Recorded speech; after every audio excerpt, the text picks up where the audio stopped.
I'm now recording and I'm going to share my screen. And here we go. So my Con 101 presentation is on the the Gateway Arch in St. Louis and how it would have been constructed in the 1700s. So the St. Louis, the Gateway Arch, otherwise known as the St. Louis Arch or just the Arch, is the largest arch in the world, spanning 630 feet up in the air. It's also known as the Gateway to the West because the whole idea, the whole cultural perspective of it is the idea of westward expansion.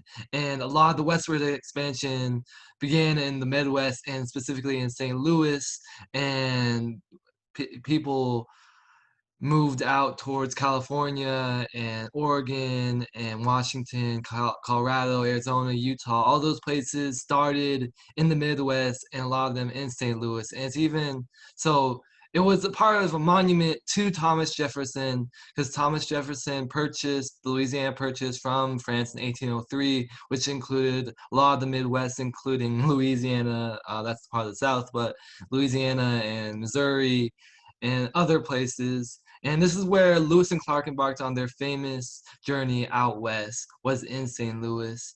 And it was originally supposed to be part of construction projects during the Great Depression era when the economy was at a low point.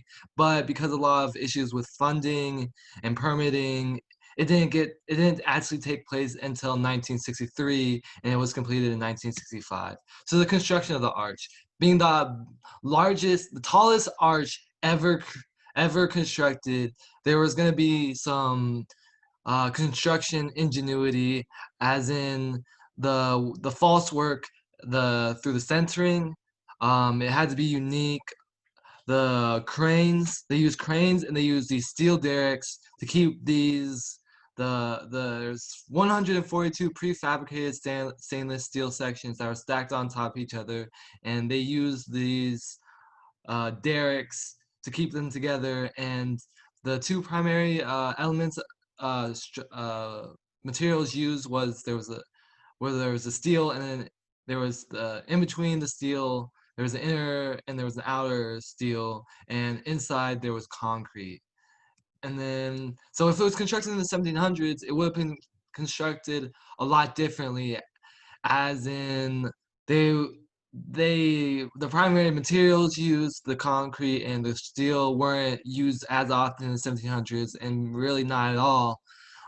So they would have been constructed of bricks or stone, and they would have been constructed much thicker, as the Gateway Arch is a relatively thin structure. But with with the equipment they had back in the 1700s, they wouldn't be able to construct it as high, and they didn't have like the tools like derricks that would have helped with the centering. But they had wood.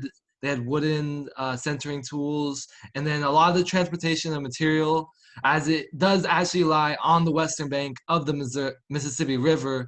It could have easily material like wood or like stone from quarries. They could have come up north through the Mississippi River, as it would have been easily accessible.